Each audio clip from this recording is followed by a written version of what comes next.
읽겠습니다. 화목하게 하는 직분을 잘 감당하는 삶과 신앙이 됩시다. 화목하게 하는 직분을 잘 감당하는 삶과 신앙이 됩시다. 직분을 잘 감당해야 합니다. 직분을 잘 감당해야 합니다. 네, 어떤 직분인지 잘 살펴보시기를 바랍니다.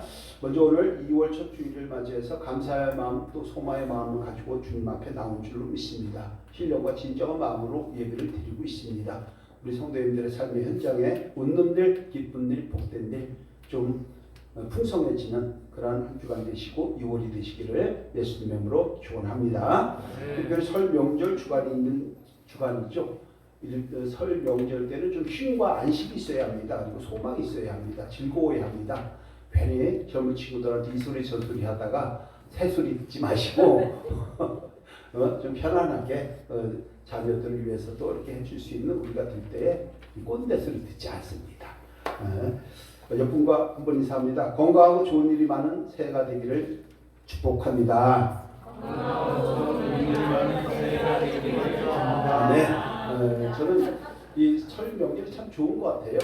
뭐 먹고 마시고 이래서가 아니라 새해를 시작을 하면서 뭔가 삶을 계획했는데 잘 안 될 경우가 있어요. 바꿔야 될 때가 있어요. 방향을. 그때 심리적 새해가 또 주어지잖아요. 그러니까 물리적 새해와 심리적 새해 사이에 있는 이 기간을 통해서 다시 한번 내가 세팅하는 겁니다. 그리고 나서 그러니까 명절이 끝나고 나면은 정월 대보름이 지나면서 각각의 삶의 현장에서 열심히 살게 되지요. 그래서 이 의미를 잘 살리는 것이 또 설 명절 주간에 또 다른 의미가 되는 줄로 믿습니다. 한번 좀 세팅하시는 저와 여러분 되시기를 주님의 이름으로 축원합니다. 오늘은 설 명절을 앞두고 조금 쉬운 주제를 선정했습니다. 그런데 준비하다 보니까 조금 더 어렵게 된 것 같긴 해요. 염려하지 마세요. 제가 개떡같이 얘기할 테니까 성도님들 찰떡같이 받아주시면 쉽게 될 줄로 믿습니다. 네. 오늘은 화목하게 하는 직분을 잘 감당하자라는 말씀을 가지고 함께 은혜를 나눠보려고 하는데요. 화목한 삶과 신앙이란 어떤 신앙을 이야기할까요? 어떤 삶을 이야기할까요? 혹시 마음속에 적어도 일주일에 2번은 좀 화목하게 하자 뭐 이런 생각을 갖고 계시지 않을까요? 만약에 일주일에 2번은 화목하자 하려면 그 요일이 어떤 요일이 될까요? 화요일하고 목요일. 그렇죠? 화목만. 여러분 집에 와서 웃으시면 됩니다. 먼저 질문 나갑니다. 우리 믿음의 사람들은 신앙적으로 어떤 신분을 가진 사람일까? 라고 하는 것을 먼저 한번 살펴봐야 합니다. 우리는요, 첫 번째는요, 죄인에서 의인으로 변화된 사람들입니다. 용서받은 죄인이다. 이렇게 얘기를 하지요. 또 하나는 옛사람을 버리고 새로운 사람으로 변화된 사람들이 바로 저와 여러분들입니다. 그래서 이것을 오늘 본문 17절에서 이렇게 말씀을 하고 있어요. 함께 합니다. 시작. 그런즉 누구든지 그리스도 안에 있으면 새로운 피조물이라 이전 것은 지나갔으니 보라 새 것이 되었도다. 아멘. 저와 여러분들은요, 예수님을 믿고 영접해서 변화된 새 사람들이요, 새 피조물이 되는 줄로 믿습니다. 자, 그럼 여기서 이제 첫 번째 퀴즈가 나갑니다. 새 피조물로 변화를 받았다는 것은 예전보다 같아야 될까요? 예전보다 나아야 될까요? 적어도 예전보다 더 나아야 하는 것을 새 피조물이다 라고 이야기를 하는 것입니다. 예전보다 더 못하면 안 됩니다. 아무 변화가 없어도 그것도 안 되는 거예요. 문제가 있는 거예요. 말단 장애에 걸린 겁니다. 당연히 예전보다 훨씬 나아야 하는 것이 새 피조물인 것입니다. 헌옷을 세탁하면 당연히 깨끗해져야 되는 것이 너무나도 합당한 것 아니겠습니까? 왜 그러냐면 우리가 새 것이 되었기 때문입니다. 아멘. 자, 그렇다면 우리가 예수님을 믿기 이전과 예수님을 믿은 후에 어느 쪽이 더 인격과 품격이 있어야 될까요? 새 사람이 된 다음에 인격과 품격이 더 많아져야 하는 것은 너무나도 당연한 것입니다. 자, 이제 옆분을 슬쩍 봅니다. 이분이 예수님을 믿은 후에 변화된 사람일까요? 아직은 안 변화된 사람일까요? 슬쩍 보세요. 슬쩍. 아니면 변하기는 한 것 같은데 아직도 이 모양 이 꼴일까요? 적어도 우리는 옛사람보다 나은 인격과 품격을 가진 새 사람이 되어야 할 줄로 믿습니다. 그럼에도 불구하고 10년, 20년이 되었는데도 매일 똑같이 생활하고 매일 변함이 없으면 한결같은 사람일까요? 아니면 참 징그러운 사람일까요? 참 징그러울 겁니다. 자, 여기서 우리가 아주 중요한 것을 한번 생각을 해보아야 합니다. 우리가 구원받았습니다. 새 사람이 되었습니다. 새 피조물이 되었습니다. 그런데 이것은 어쩌다 그냥 이루어진 것이 절대 아니라는 것을 인식해야 합니다. 왜냐하면 세 가지가 충족되었기 때문에 우리가 온전한 새 피조물이라고 할 수 있는 것입니다. 첫 번째가요, 속죄의 과정이 있습니다. 속죄의 과정. 잘 아시다시피 저와 여러분들은 모든 죄인들이었습니다. 그런데 죄에 대해서 하나님께서 대속해 주셔서 저와 여러분이 죄사함을 받은 걸 이야기합니다. 그래서 죄가 없다. 너 죄 없다고 인정해 줄게. 그러니까 앞으로 새 피조물처럼 좀 잘 좀 살아봐. 라고 했기 때문에 구원받은 자가 된 것입니다. 자, 두 번째가 뭐냐면 그렇기 때문에 우리가 죄사함을 받았다는 것을 바꿔 얘기하면 용서를 받았다는 것입니다. 저와 여러분들이 모든 죄에 대해서 용서를 받았기 때문에 용서의 과정이 반드시 구원의 과정에는 들어가게 되는 것입니다. 자, 그리고 나면 어떤 일이 있습니까? 죄사함을 받고 용서를 받았다면 죄를 지었던 대상과 관계가 회복되었다는 것일까요? 아니면 아직도 껄끄러운 관계가 있다는 것일까요? 회복되는 것을 이야기하는 것입니다. 그래서 화목의 과정이 반드시 수반이 되는 것입니다. 그래서 온전한 구원을 통한 새 피조물이 되었다라고 하는 저와 여러분들은 첫째는 속죄, 두 번째 용서, 세 번째 화목이 우리 마음에 내재할 때에 그것이 바로 새 피조물의 형상이 되는 것입니다.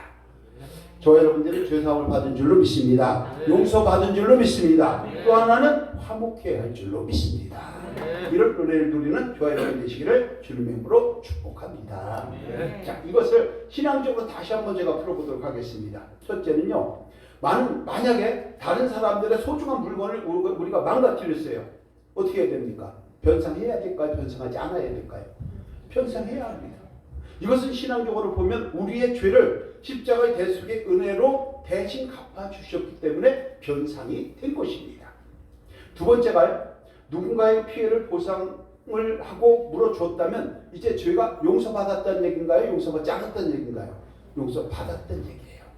그렇기 때문에 신앙적으로 보면은 십자가의 은혜로 속함을 받았기 때문에 우리가 용서받은 자가 되어서 의인이 되었다. 한마디로 천국 가는 백성이 된 줄로 믿습니다. 자, 세 번째가 뭐냐면요, 변상해주고 용서받았다면 이제는 그 대상과 관계가 회복됐다는 거예요. 회복이 아직 안 됐다는 거예요. 회복이 되었다는 것입니다. 그래서 관계가 회복된 것입니다. 자, 그래서 하나님과 저와 여러분들 사이에 막혀있던 담들이 없어지면서 화목의 관계가 회복되었다고 성경은 말씀을 하는 것입니다. 자, 성도 여러분, 그럼 우리가 뭘 생각해야 되냐면요, 우리가 하나님 주신 많은 분복을 누리며 살아갑니다. 행복을 누리며 살아가고, 때로는 지혜와 총명을 받으며 살아가고, 때로는 힘들고 어려울 때 이겨낼 수 있도록 힘과 용기를 받아 살아갑니다. 이것이 은혜입니다.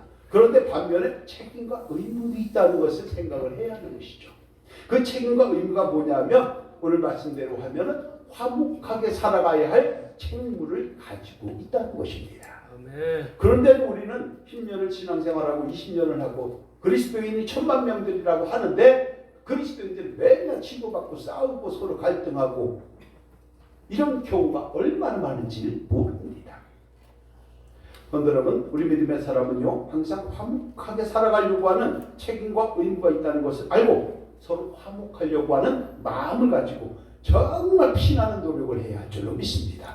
그럴 때 그 가정이 바로 서는 것입니다. 그 부부가 서는 것입니다. 그 교회가 바로 서게 될 줄로 믿습니다. 자, 그러면 그 화목하게 하려고 하면 어떻게 해야 될까? 라고 하는 것을 좀 살펴보려고 하는데요. 첫 번째가요, 하나님과 나의 관계가 화목하게 된 것을 잊어버리면 절대 안 된다는 것입니다. 오늘 말씀 18절 함께 합니다. 시작. 모든 것이 하나님께로 났으며 그가 그리스도로 말미암아 우리를 자기와 화목하게 하시고 또 우리에게 화목하게 하는 직분을 주셨으니. 아멘. 우리가 누리고 있는 화목한 은혜가 어디서부터 왔다는 것입니까? 모든 것이 다 하나님께로부터 공급이 됐다는 거예요. 그래서 우리가 늘 찬양하지 않습니까? 내가 살아왔던 모든 시간들이, 내가 지내왔던 모든 순간이, 모든 것들이 하나님의 은혜라고 우리가 찬양을 하는 것이죠. 그런데 여러분, 그런 가운데서 화목의 은혜를 가지고 십자가를 지시고 우리의 모든 죄를 가지고 가신 그리스도를 통해서 왔다고 오늘 본문을 말씀을 하는 겁니다.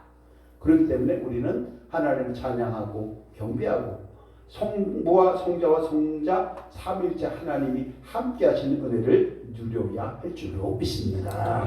여러분, 우리 모든 사람들은요 항상 죄를 지으며 살게 됩니다. 죄 안 짓는 사람은 어디 있을까요? 없을 것입니다. 그래서 의인은 없나니 하나도 없다고 얘기를 하지 않습니까? 그런데 우리가 그 지은 죄를 사함받지 않으면 하나님과 가까이 갈 수가 없습니다. 우리가 죄인이면 하나님과 교통할 수가 없어요. 우리가 죄인이면 하나님과 기도할 때에 서로 내주 교통할 수가 없습니다. 왜냐하면 하나님께서 이렇게 말씀을 하셨기 때문인데요. 신구약 하나씩만 살펴보려고 합니다. 먼저 구약을 한번 볼게요. 레위기 11장 44절 45절에서 이렇게 말씀하기 때문입니다. 우리 함께 합니다. 시작. 나는 여호와 너희의 하나님이라. 내가 거룩하니 너희도 몸을 구별하여 거룩하게 하고 땅에 기는 길짐승으로 말미암아 스스로 더럽히지 말라. 나는 너희의 하나님이 되려고 너희를 애굽 땅에서 인도하여 낸 여호와라. 내가 거룩하니 너희도 거룩할지어다. 아멘. 한마디로 표현하면 뭐예요? 내가 거룩하니 너도 거룩하다는 거예요. 서로 통해야 살지요. 부부지간에 서로 통해야 살지요. 교인들과 목회자가 서로 통해야 교회가 바로 서지요. 서로 불통이면 아무것도 안 되는 것, 너무나도 당연한 것 아니겠습니까? 바로 그걸 얘기합니다. 그래서 뭐라고 얘기하냐면 내가 거룩하니 너도 거룩하라. 하나님께서 거룩하신데 우리가 거룩하지 못하면 하나님과 교통이 될 수가 없는 거예요. 그래서 한 주간 살아오면서 또 한 달을 살아가면서 내가 영적으로 하나님 말씀에서 벗어나고 죄악 가운데 있었다면 가장 먼저 뭘 해야 되냐면 회개해야 하는 거예요. 회개하는 것은 뭐예요? 전제가 인정하는 거예요. 죄를 인정하고 회개하고 용서받고 다시 시작하라고 우리에게 늘 말씀하고 있다는 것을 기억하시고 한 주간에 또 혹여라도 내가 무너진 것이 있다면 우리가 바로 세우자마는 그런 시간, 이것이 바로 예배라고 하는 것을 생각하시고 예배를 통해서 충전하는 은혜가 있기를 주님의 이름으로 축복합니다.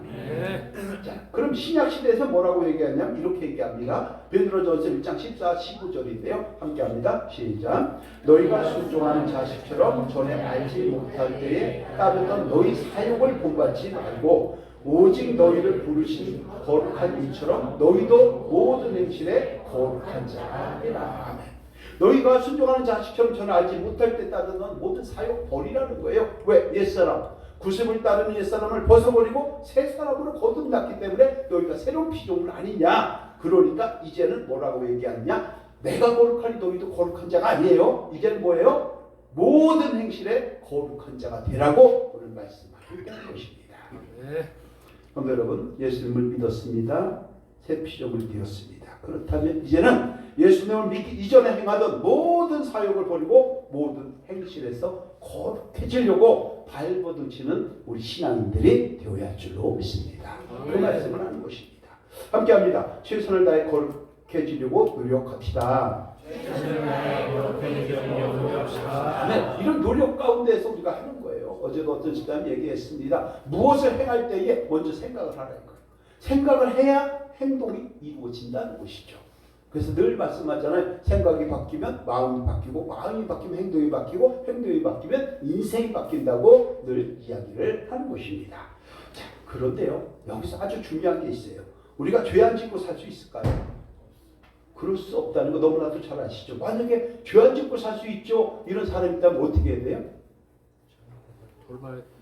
잘 돌봐주셔야 되고 잘 듣고 도와야 됩니다. 그래서 하나님은 해마다 대속죄일에 똑같은 제사를 통해서 많은 사람들을 죄속하는 것에 대해서 한계가 있다는 것을 알고 특단의 대책을 세우신 거예요. 어떤 대책을 세우셨냐면 세 가지. 첫째, 성육신했습니다. 이 땅에 주님이 오셨어요. 그리고 우리의 죄를 십자가에서 대신 지고 돌아가셨어요. 그리고 부활하신 것입니다. 다시 말하면 모든 사람들이 다 죄를 졌는데 이 죄를 처지 않으면 내가 거룩하니 너희가 거룩해야 되는데 거룩해질 수가 없으니까 하나님과 교통이 안 돼요. 교통이 안 되니까 능력도 못 받고 기도가 안 되고 여러 가지 불합리한 점들이 많이 나오는 거예요. 그렇게 되니까 하나님께 가까이 갈 수가 없는 거예요. 안타깝죠. 그래서 예수님을 이 땅에 보내신 거예요. 그리고 십자가를 지게 하신 거예요. 우리의 모든 죄를 용서한 것이죠. 그리고 나서 사망 권세를 이기고 부활하심으로 우리의 죄는 죽고 우리가 새 사람으로 거듭나게 했다고 성경은 말씀을 하는 것입니다. 그래서 사도 바울이 이렇게 우리에게 권면하고 있는 겁니다. 어떻게 권면하냐 하면요, 오늘 보면 20절에서 이렇게 권면을 하지요. 함께 합니다. 시작. 그러므로 우리가 그리스도를 대신하여 사실이 되어 하나님 우리를 통하여 너희를 권면하시는 것 같이 그리스도를 대신하여 간청하노니 너희는 하나님과 화목하라. 아멘. 거룩하신 하나님과 피조물의 사람 사이에는요, 죄의 장벽이 얼마나 큰지 몰라요. 베를린 장벽 게임도 안 되겠죠. 우리가 비행기 타고 위로 올라가면 밑에 비행기와 땅 사이에 구름이 쫙 깔려 있잖아요. 그것보다 훨씬 더 큰 이런 어마어마한 죄악 가운데 있는 것이 우리의 존재입니다. 그렇게 높고 깊은 것이 죄악인데, 죄악의 담인데 이것을 십자가 보혈로 싹 제거한 거예요. 그래서 하나님 관계가 회복되었어요. 그렇다고 하면 다시 하나님과 우리 사이에 죄가 있어야 될까요? 없어야 될까요? 죄가 없어야 되는 것입니다. 그래서 이렇게 돼서 십자가의 은혜로 화목하게 된 것을 절대 잊지 마시고 하나님과의 관계를 잘 맺고 유지할 수 있는 성도가 될 때에 그 인생이 복된 인생이 되는 것입니다. 그 복을 누리는 저와 여러분 되시기를 주님의 이름으로 축복합니다. 특별히 말이죠, 하나님의 말씀은요 보통 세 가지를 정리합니다. 명령이 있어요. 왕이신, 만왕의 왕이신 하나님께서 내리는 명령이 있어요. 그래, 왕이 명령하면 지켜야 돼요, 안 지켜야 돼요? 지켜야 되겠죠. 하나님께서 우리에게 지시하는 게 있어요. 왕이 지시를 하면 따라야 돼요, 따르지 않아야 돼요? 따라야 합니다. 하나님께서 그래도 이건 이렇게 하는 게 좋지 않겠냐라고 하는 권면하는 게 있어요. 권계라고 얘기하는데, 그럼 하나님께서 우리에게 이렇게 하는 게 좋겠다라고 하면 우리가 그것을 또 순종해야 될까요? 순종하지 않아야 될까요? 순종해야 합니다. 그래서 말씀에는 명령과 지시와 권계가 있는데 여기에서 좌로나 우로나 삐쳐나가서 불순종하는 일이 없어야 한다는 것입니다. 그것이 하나님과 우리 사이에 화목관계를 유지하는 비결 중에 비결인 것입니다. 삐져나가면 죄인이에요. 삐져나가니까 죄인이니까 내가 거룩한데 저기 거룩하지 않으니까 교통이 안 되는 겁니다. 왜냐하면 구원을 한 번 받았으니까 천국 가는 거 맞아요. 한 번에 우리는 천국 백성이 됐습니다. 아무 이상이 없습니다. 그러나 불순종하면 그만큼 고통과 고난이 수반되어서 삶이 고달프게 될 수밖에 없는 것입니다. 그래서 신명기에서 얘기하잖아요. 네가 이렇게 순종하면 들어와도 떡을 넣고 나가도 꿀을 넣고 떡만 해도 하나님 주신 복과 은혜가 채워지지만 네가 불순종한다고 하면은 너는 어렵게 될 수밖에 없고 고난 가운데 있을 수밖에 없다. 그러니 하나님 말씀에 순종하라. 이것이 신명기에 쫙 기록되어 있는 것 아니겠습니까? 간단히 말해볼까요? 나에게 이익이 된다고 생각하는 것 당연히 순종해야 합니다. 그러나 불이익이라고 생각하는 것도 순종해야 하는 것입니다.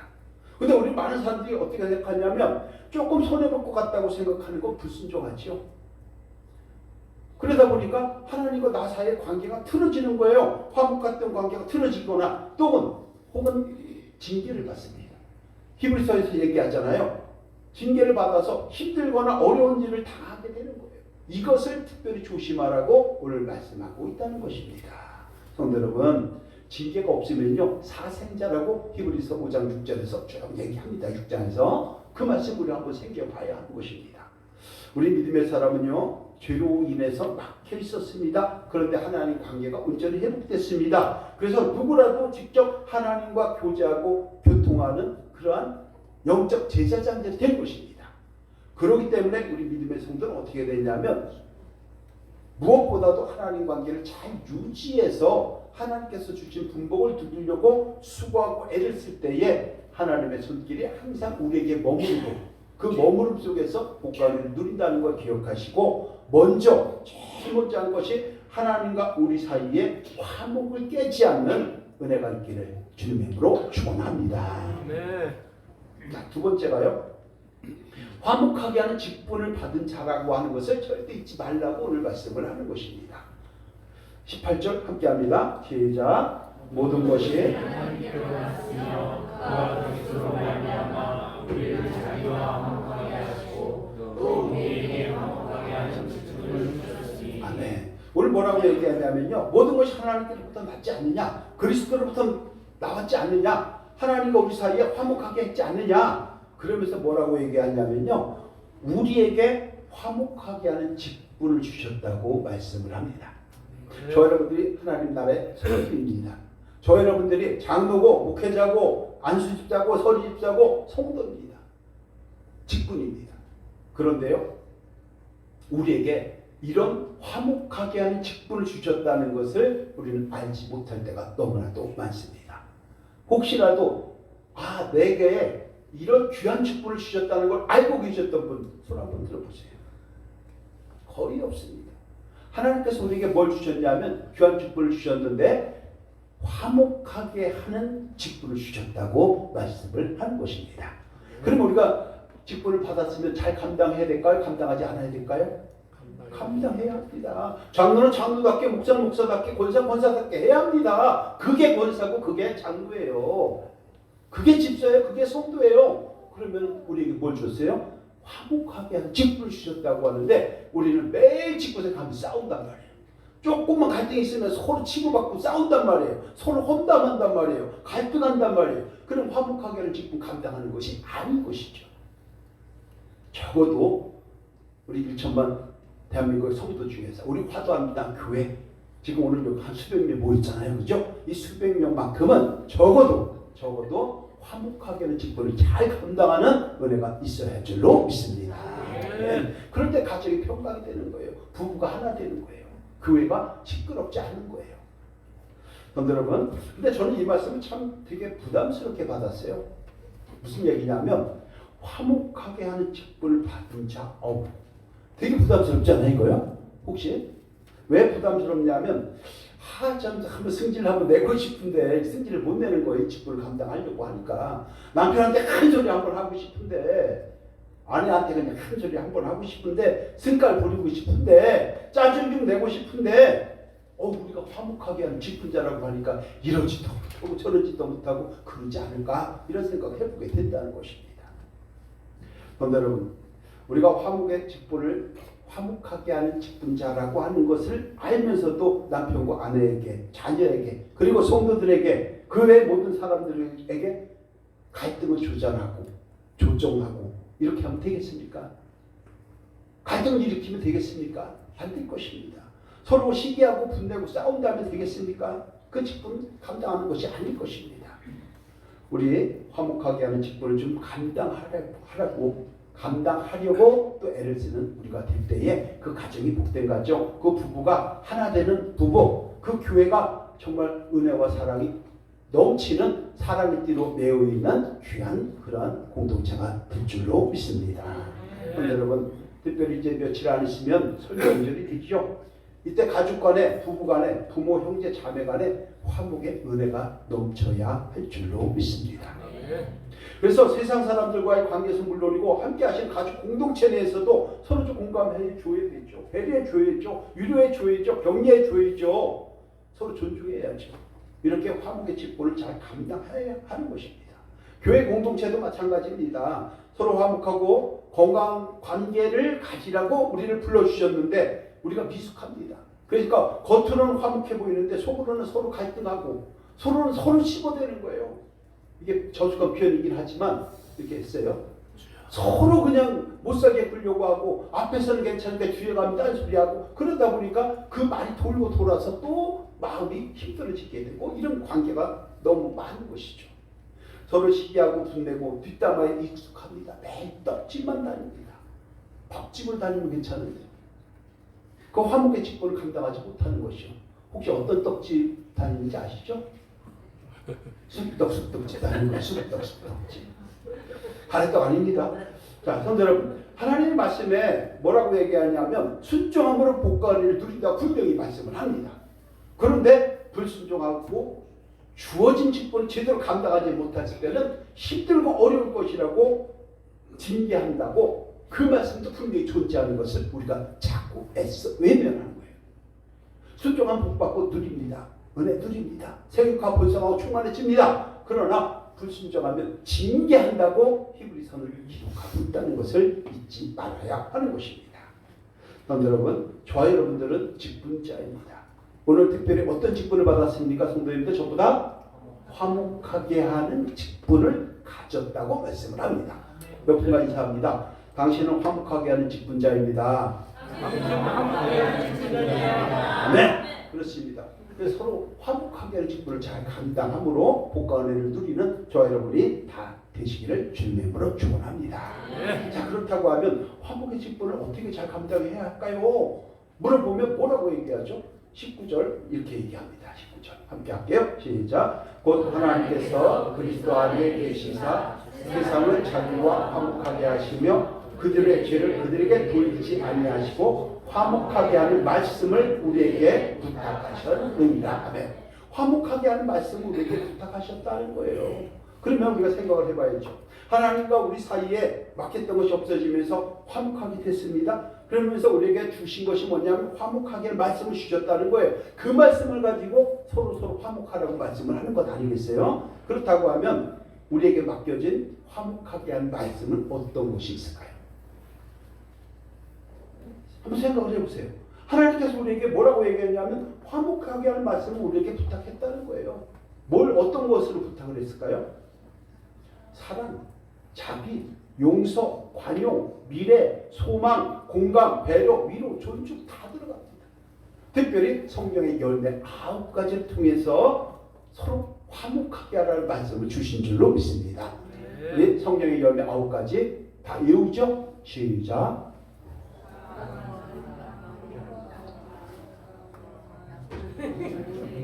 아니 갑자기 갑자기 더워졌어. 저 꺼요. 갑자기 더워졌어. 사랑과 희락과 화평과 오래 참음과 자비와 양성과 충성과 온유와 절제라고 하는 9가지 열매를 우리에게 주셨잖아요. 그 열매를 통해서 서로 화목하고 서로 좀 도와가고 서로 어려운 걸 이겨낼 수 있는 그러한 우리 가족, 그러한 교회, 그러한 부부들이 되어야 할 줄로 믿습니다. 이 말씀을 좀 잘 새겨 넣으시고 어디를 가든지 누구를 좀 만나든지 어디서나 무슨 일을 하든지 좀 화목한 말을 하시길 바랍니다. 화목한 행동을 하시길 바랍니다. 화목한 삶과 신앙으로 관계를 좀 잘 맺어감으로 복된 은혜를 누리는 우리 모두가 되기를 예수님의 이름으로 축복합니다. 네. 자, 세 번째가요. 나와 내 안의 자아가 화목해야 합니다. 진짜 꺼였죠. 왜? 왜냐하면 이거 잘 안 끄잖아요. 그러면 어떤 분들은 이제 편안하네. 목사님 말씀도 잘 전하네. 내가 좀 자도 되겠네. 이렇게 주무신다고. 자, 나와 내 안의 자아가 화목해야 한다. 이 얘기는 무슨 얘기냐면요. 나라고 하는 존재는 나만 있는 게 아니에요. 나라고 하는 존재는 세 가지가 있어요. 겉으로 보여지는 내가 있어요. 도덕적 양심을 가진 내가 있어요. 그리고 원추적 본능을 가진 내가 있어요. 이 세 가지 내가 있는 거예요. 이것을 원추적 본능은 원추적 자아라고 얘기하고요. 그 다음에 우리가 이성적으로 가지고 생활하는 것을 자아라고 얘기하고요. 그 다음에 양심을 가지고 가치관을 가지고 자꾸 이렇게 하는 것을 도덕적 자아라 이렇게 얘기를 합니다. 이 세 가지가 있는데 이 세 가지가 서로 융합이 잘 되면은 갈등이 없어요. 그런데 이 세 가지가 융합이 잘 안 될 때가 많아요. 의견이 잘 맞으면은 즐거운데 의견이 서로 충돌이 돼요. 예를 들자면 이런 거죠. 도덕적 자아는 야 오늘 주일이야. 나 먹고 마시고 쉬어. 야 어제 먹다 남은 족발도 있어. 그거 먹고 쉬어. 도덕적 자아는 원초적 자아는 그런단 말이에요. 원초적 자아는 왜? 본능에 충실하니까. 근데 도덕적 자아는 뭐냐 하면은 도덕적 자아는 야 그러면 안 돼.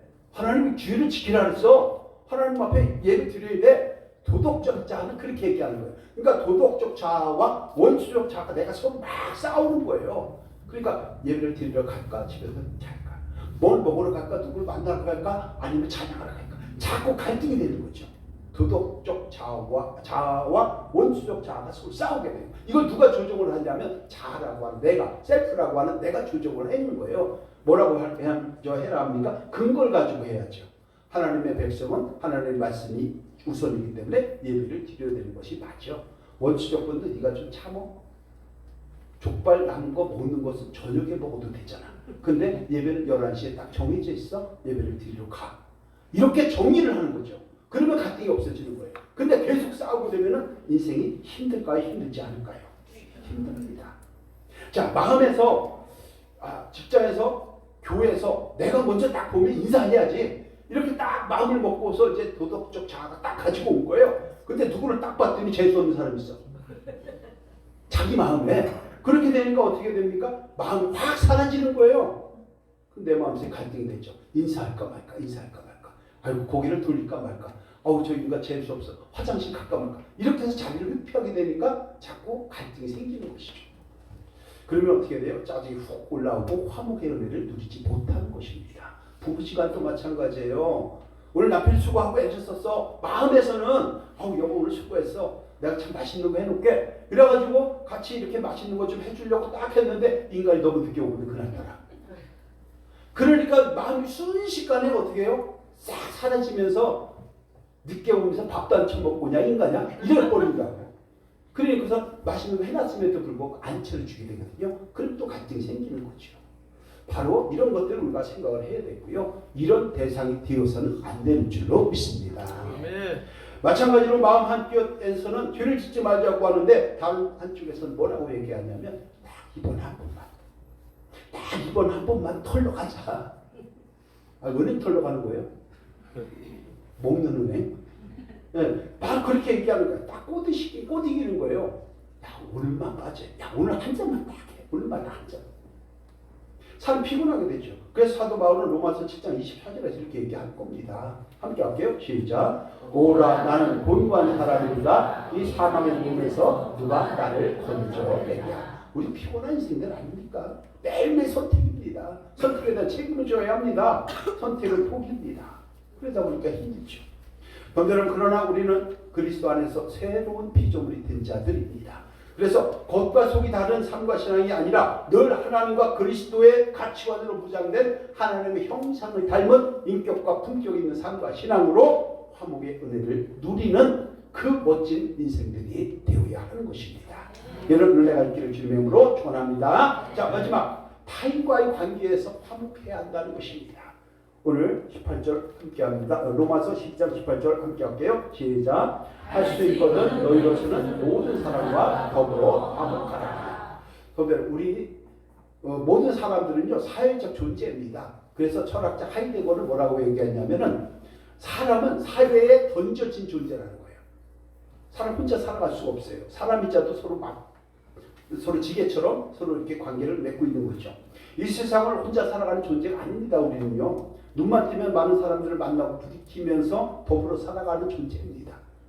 그 결과 부부 공동체가 만들어지는 거예요. 가족 공동체, 사회 공동체가 있습니다. 교회 공동체, 자신이 속해 있는 공동체가 만들어지는 것입니다.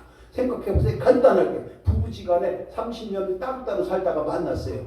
생활 습관도 달라요. 배경도 달라요. 생각도 달라요. 배운 것도 달라요. 그런데 어떻게 똑같습니까? 절대 일심동체 없습니다. 이심이체입니다. 그럼 어떻게 되냐면 갈등을 서로 조정하면서 화목하게 살아가는 지혜가 충만해져야 그 가정이 그 부부가 바로 서게 되는 것입니다. 그 은혜를 누리시면 저와 여러분이 되어야 할 줄로 믿습니다. 성도 여러분, 우리는 사람과 사람 사이에 갈등이 필연적으로 따라올 수밖에 없습니다. 그런데 어떻게 관계를 맺어가야 되느냐, 오늘 본문 다시 한번 로마서에서 얘기하죠. 함께 할게요. 로마서 좀 전에 앞에 거 네, 다시 한번 합니다. 시작. 할 수 있거든 너희로서는 모든 사람과 더불어 화목하라. 할 수 있거든 최선을 다해서 안 되는 경우도 있어요. 이거요. 인정해야 합니다. 그런데 할 수 있거든 최선을 다해라. 화목하라. 이렇게 말씀을 하는 것입니다. 함께 합니다. 할 수 있는 대로 화목하게 지냅시다. 할 수 있는 대로 화목하게 지냅시다. 조금 마음에 안 들어도 화목하게 지냅시다.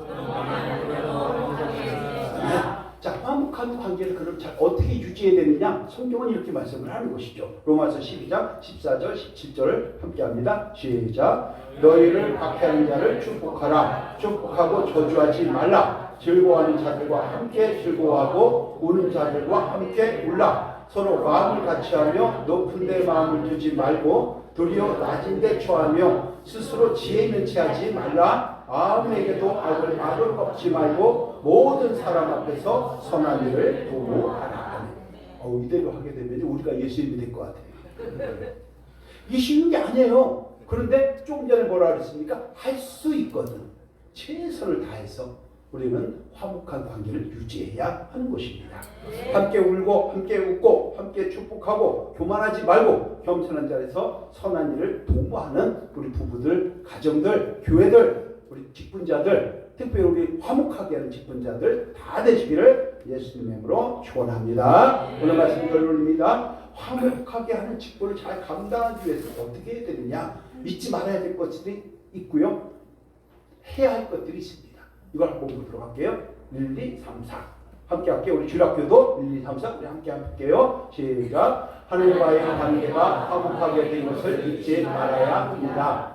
화목하게 하는 직분을 받은 자라는 것을 잊지 말아야 합니다. 나와 내 안에 자아가 화목해야 합니다. 타인과의 관계에서 화목해야 합니다. 자, 이렇다고 하면 우리는 어떻게 될까? 이렇게 한번 살아보자 이거죠. 함께 할게요. 시작. 십자가의 보혈을 통해서 하나님과 화목하게 교제하는 복을 누려야 합니다.